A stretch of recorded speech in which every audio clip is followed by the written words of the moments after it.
साहब बड़ी हलचल मची हुई है कल से वीडियो आने के बाद से।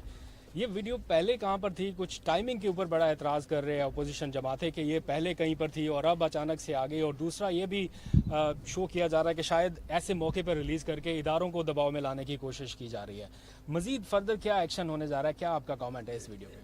पहली चीज़ तो मुझे बड़ा अफसोस से कहना पड़ता है कि जो भी ये सवाल कर रहे हैं उनको सबसे पहले तो एक सवाल करना चाहिए कि क्या यहाँ सियासतदानों के ज़मीरों का सौदा होता है या नहीं होता। सवाल तो ये है, क्या पैसा चलता है लोगों के ज़मीर ख़रीदने पे, रिश्वतें देने पे, और वो लोग जो कि मुल्क की लीडरशिप है, यानी आपके एमपीज़ और ये जो आपके सेनेटर्स हैं, ये मुल्क की लीडरशिप है। तो जो रिश्वत दे के सेनेटर बनता है और वो जो एमपीज़ अपने ज़मीर बेचते हैं, यानी सवाल तो ये है सबसे बड़ा। और पहले अगर ये सवाल अगर लोग पूछें कि ये क्या अभी हुआ है, ये 30 साल से हो रहा है, इसमें सबको पैसा मिलता है और लीडरशिप को पैसा मिलता है। और मुझे कैसे पता है? क्योंकि मुझे खुद पैसे की ऑफ़र आई हुई है। मुझे पहले 5 साल पहले जब हमारा सेनेट का इलेक्शन था, उन्होंने हमें पैसे की ऑफ़र की, तब मुझे पता चला कि ये तो ऊपर ये क्यों नहीं, जब एक पॉलिटिकल लीडरशिप को पता है कि पैसा चलता है, इन्होंने क्यों नहीं कोशिश की चेंज करने की? क्योंकि ये खुद पैसे बनाते हैं इसमें से। और ये जो सारी हमारी जमहूरियत की नफ़ी है, ये कौन सी जमहूरियत है कि आप पैसे बना के दे के सेनेटर बन जाए? और ये कौन से मेंबर्स ऑफ पार्लियामेंट हैं जो कि पैसे लेके अपनी वोट बेचें? तो ये तो जमहूरियत की नफ़ी हो गई। और ये सवाल पूछना कि वीडियो मेरे पास थी, मेरे पास अगर ये वीडियो होती तो वो जो हमने 20 लोग निकाले थे, उन्होंने 2 ने तो मेरे पे केसेस किए होते, मैं अदालत में क्यों ना ये वीडियो ले जाता अगर मेरे पास होती। हमारा वकील जो 2 साल से जब जा रहा है अदालत में, तो वो वीडियो दिखा देता, केस ही खत्म हो जाता अगर मेरे पास ये होती पहले। सवाल ये नहीं है, फिर से मैं कहता हूँ, इन लोगों ने ये चोर जो अपने आप को सियासतदान कहते हैं, ये जो पीडीएम के अंदर ये जो सारी अपनी चोरी बचाने के लिए यूनियन बनी हुई है, इन सारों से सवाल ये पूछना चाहिए कि जब आपको पता था 30 साल से, तो मैं तो बाद में आया हूँ, 30 साल से आपकी पार्टी पावर में है, क्यों नहीं आपने इसको रोकने की कोशिश की? प्राइम मिनिस्टर साहब ये बताइएगा कि आप अभी आपने आप चीज़ों को छुपाने पे बिलीव नहीं करते, सारी रिपोर्टें आप मंजरेआम पे ले आते हैं। ये आप कई दफ़ा फरमा चुके हैं, कह चुके हैं कि मुझे ऑफ़र हुई थी माजी में, तो आज ये बता दें कि वो ऑफ़र किसने की थी, कौन सी सियासी जमात थी, कौन सा फ़र्द था, ताकि उसका भी चेहरा सबके सामने आया जो आपके पास गया और पैसे लेके ऑफ़र की कि सेनेट की सीटें बेची जा सकती हैं, खरीदी जा सकती हैं। मुझे एक आदमी ने ऑफ़र नहीं की, कई लोगों ने ऑफ़र्स भिजवाई कि अगर आप हमें इस सेनेट की सीट दे दें तो कहीं हम इतना पैसा देने के लिए तैयार हैं, आप शौकत खान हमें दे दें। इस तरह की ऑफ़र्स होती है। एक मिनट सुन ले देखें, एक ने नहीं दी, कईयों ने दी है। और ये मुझे नहीं मिलती, मेरे और लोगों को जो और मेरे मसलन जो समझते हैं ना पार्लियामेंट्री बोर्ड में है, उनको भी लोग पैसे ऑफ़र करते हैं कि जनाब अगर सेनेटर बना देती थी। इस वक्त बलूचिस्तान में एक सेनेटर बनने का जो रेट जा रहा है 50 करोड़ से 70 करोड़ पे जा रहा है, कि एक सेनेटर बनने के लिए तकरीबन 50 से 70 करोड़ रुपए वो खर्च करेंगे बनने के लिए। तो मुझे बताएं कि उन्होंने क्या बलूचिस्तान की, वो जो इतना पैसा खर्च करेगा वो कोई हातम ताई तो नहीं है, वो आके पैसा बनाएगा। तो पैसा किससे बनाएगा? पाकिस्तानी अवाम की खाल खींचेगा, पाकिस्तान का खून चूसेगा, इस तरह ही पैसा। कोई वो 70 करोड़ रुपया, कोई 50 करोड़ रुपया ऐसे तो नहीं खर्च करता। प्राइम मिनिस्टर साहब ये बताइएगा, प्राइम मिनिस्टर साहब ये बताइएगा, अभी आपने जिस कादिर ने वीडियो का जिक्र किया, सर इसमें जो जिन्होंने पैसा लिया, जिन्होंने दिया, वो तो सामने आ गए। इसके नतीजे में जो सेनेटर्स मुंतखब हुए, आपने तो कल कार्रवाई की और अपने वजीर कानून को आपने हटा दिया, लेकिन इसके नतीजे में जो सेनेटर्स मुंतखब हुए, आपको नहीं लगता कि इलेक्शन कमीशन को उनके खिलाफ आर्टिकल 62-63 की कार्रवाई करनी चाहिए? और साथ ही सर, इस वीडियो के आने के बाद मौलाना फजलुर रहमान ने आपको उनसे सियासत सीखने का मशवरा दिया, इस पर भी कमेंट करते सर। देखें, इसमें जो ये इनकी जो लीडरशिप है दोनों मेन पार्टीज की और फजलुर रहमान, ये सबको पता है कि पैसा चलता है। और फजल रहमान तो सबसे ज़्यादा पैसा बनाया इसने, इसकी पार्टी में तो वो सेनेटर बन गए जो JUI में नहीं थे, वो बाहर से आके सेनेटर बन जाते, कैसे बनते? सवाल तो इनके ऊपर करना चाहिए। और देखें इस वक्त सबसे इम्पोर्टेंट चीज़ क्या है, सेनेट इलेक्शन आ रहा है।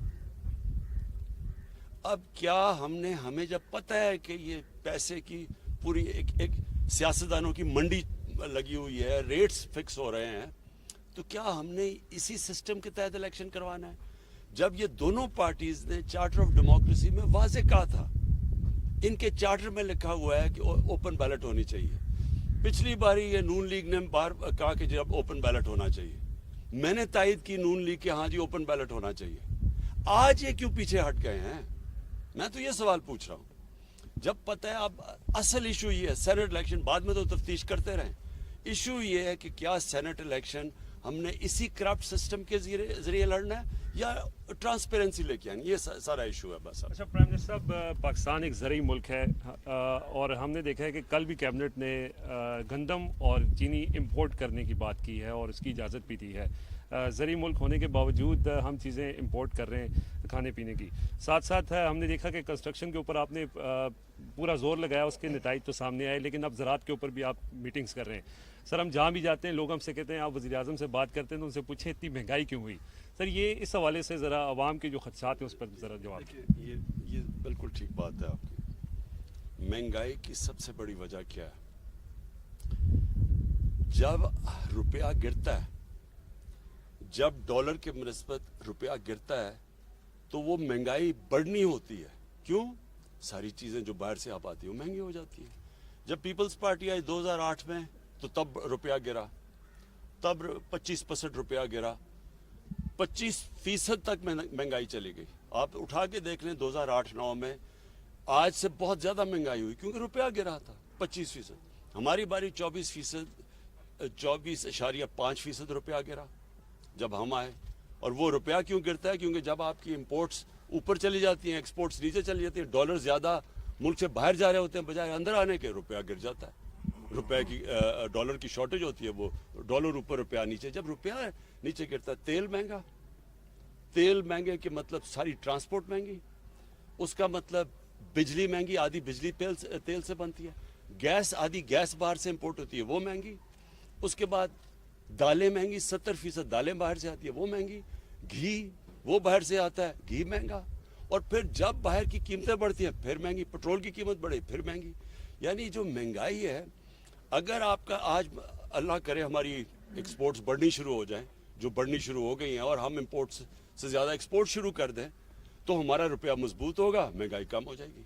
सो ये याद रखें कि ये सबसे बड़ी वजह।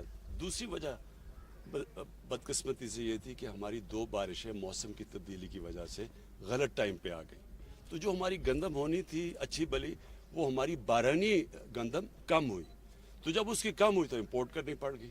अच्छा खान साहब, एक तो वीडियो आने से आपके मौक़िफ़ की तायद हो गई कि जो हॉर्स ट्रेडिंग है वो होती है, साथ साथ जो है अपोजिशन जो है वो कहती है कि आपके जो अरकान असम्बली हैं वो इंटैक्ट नहीं है, इसलिए आप लोग जो है ओपन बैलेट से इंतखाब करना चाहते हैं। सेकेंडली लॉ मिनिस्टर को सैक कर दिया, जो बाकी लोगों के नाम आ रहे हैं जिस तरह परवेज़ खटक साहब, और कहा गया कि वहाँ पर स्पीकर हाउस के अंदर सारा मामला हुआ, तो उनके खिलाफ भी कोई कार्रवाई का प्लान है? उनका क्लेम है।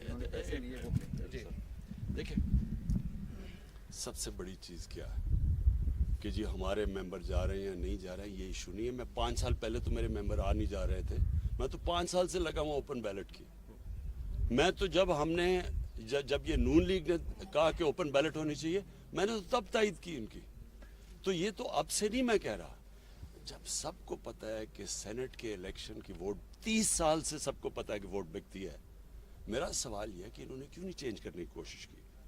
और फिर ये जो कहना कि हमारे मेंबर जा रहे हैं या नहीं जा रहे, ये याद रखें गवर्नमेंट के लिए ज़्यादा आसान है। हमारे लिए अपनी जितनी हमारी सीटें हैं उनसे ज़्यादा हम ले सकते हैं, क्योंकि गवर्नमेंट के पास पावर होती है। इसलिए तो गवर्नमेंट में आके कोई बदलता नहीं है, बाहर कहता है, गवर्नमेंट में आके नहीं करते। हम गवर्नमेंट में बैठ के कह रहे हैं कि ये ओपन बैलेट होनी चाहिए, जबकि मैं आज आपको कह रहा हूँ कि यही लोग रोएंगे जबकि देखें जी तहरीक इंसाफ की सीट से ज़्यादा मिल गए हमें सेनेटर्स, ये लोग रोएंगे। अभी मैं आपको कह रहा हूँ क्योंकि हम ज़्यादा सीटें ले सकते हैं। हम एक मुल्क में चेंज लेके आ रहे हैं कि जब करप्शन ऊपर से शुरू होती है, जब आपकी पॉलिटिकल लीडरशिप करप्ट होगी तो क्या थानेदार और पटवारी ठीक हो जाएगा? ओके जी। आखिरी क्वेश्चन सर अब्बास समझ लीजिए सर सर लाइटर मूड के अंदर सियासी बातें हो गई। आपके सियासी फॉलोअर्स के अलावा क्रिकेट के फॉलोअर्स भी बहुत हैं। 18 साल बाद साउथ अफ्रीका को हमने रावलपिंडी में सर शिकस्त दी। टीम पूरा साल बहुत सारी क्रिकेट उससे खेलनी है सर, कुछ तवज्जो दे रहे हैं सर? मईशत के ऊपर भी आपको अपडेट्स मिलती होंगी, क्रिकेट के ऊपर भी अपडेट्स मिलती होंगी, तो क्या समझ रहे हैं कि सर बेहतरी की तरफ हम जा रहे हैं? पूरा साल पाकिस्तान के अंदर सबसे ज़्यादा क्रिकेट है, अच्छा अचीवमेंट। देखिए सच आपको बताऊं तो मुझे क्रिकेट के ऊपर कोई ज़्यादा टाइम नहीं, बल्कि मैंने मैच भी नहीं देखा। मुबारक तो टीम को देता हूं, लेकिन मुझे मैच देखने का मौका नहीं मिला। लेकिन मैं आपको एक चीज़ कहना चाहता हूँ, जो बुनियादी स्ट्रक्चर है पाकिस्तान क्रिकेट का वो ठीक कर लिया। जो मैं बड़ी देर से कह रहा था कि इलाकाई क्रिकेट होनी चाहिए, ये ठीक हो गई। अब इसमें से वो पाकिस्तानी टीमें बनेंगी जो कि वर्ल्ड बीटर्स होंगी। अभी तक हम अच्छी टीम है, हम वर्ल्ड बीटिंग टीम नहीं बन सके अभी तक। उसकी वजह ये है कि हमारा जो बुनियादी क्रिकेट स्ट्रक्चर था वो गलत था। हिंदुस्तान ने अपना स्ट्रक्चर ठीक कर लिया है, हिंदुस्तान एक दुनिया की बेहतरीन टीम बनती जा रही है। हमारा स्ट्रक्चर क्योंकि ठीक नहीं है, हमारा टैलेंट ज़्यादा है, मेरे हिंदुस्तान से बहुत ज़्यादा टैलेंट है यहाँ, लेकिन हम जो हमें जिस तरह की परफॉर्मेंस देनी चाहिए वो हम नहीं दे सकते। तो असल चीज़ ये है कि जो बुनियादी स्ट्रक्चर है वो ठीक करें, वो इन्होंने ठीक कर लिया। अब इसके ऊपर बिल्ड करेंगे, थोड़ा टाइम लगता है, जो टैलेंट पॉलिश होने में 2-3 साल लगते हैं, लेकिन इंशाल्लाह हमारी टीम वर्ल्ड बीटिंग